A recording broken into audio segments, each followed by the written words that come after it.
Parce qu'honnêtement, je vais lire un livre de Jacques Lacourcière, puis c'est dense. Les détails, puis c'est pas une œuvre littéraire. Tu sais, je le vois que toi, tu as l'approche artistique, puis je vois que il y a la richesse de l'écrit aussi qui est pris en compte quand tu as écrit ton livre, parce que tu le lis, puis c'est agréable. Tu sais, c'est Jacques Lacourcière, c'est plus drabe un peu, c'est plus technique.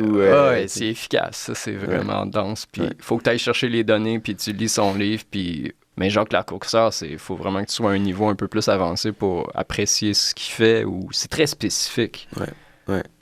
Disons, puis il a fait l'histoire du Québec.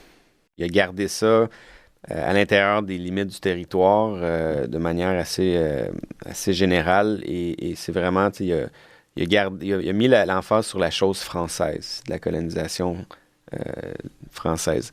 De mon côté, j'ai exploré, disons, une autre trame qui, quand on comprend l'importance des Premières Nations dans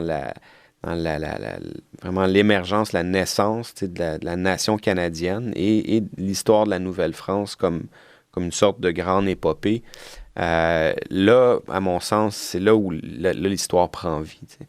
Donc, moi, en fait, je m'inscris un peu dans les pas de Lacourcière, dans l'idée de vouloir justement prendre tout le cours de la Nouvelle-France et de la raconter. Parce que c'est ça qui est une histoire populaire racontée par Jacques Lacourcière. Moi, c'est ça aussi que j'ai écrit sur mon livre, une histoire populaire racontée par Marco Vingendaire, dans le sens de, OK, on va faire ça, on va couvrir toute la chronologie de la Nouvelle-France.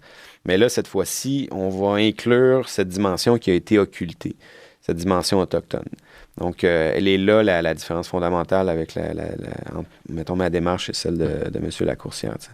Donc, je le remercie pour ce qu'il a fait, parce qu'il m'a donné l'inspiration de ce format-là.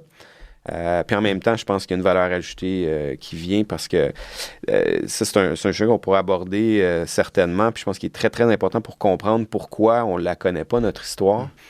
Pourquoi on est amnésique et ce qu'on en connaît est comme incomplet et drabe, disons.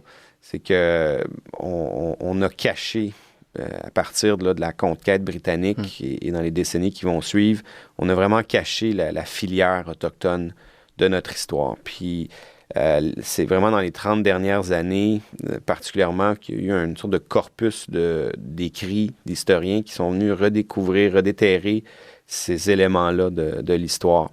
En commençant avec Denis Delage, d'ailleurs, qui en 85 a écrit le Pays renversé.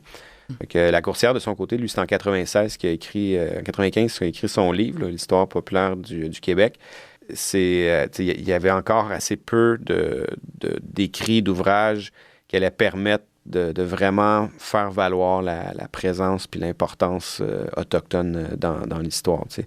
Donc, c'est vraiment à la lumière, moi, des travaux des 3 dernières décennies que j'ai pu écrire mon livre, puis traiter de cette question du rôle des Autochtones.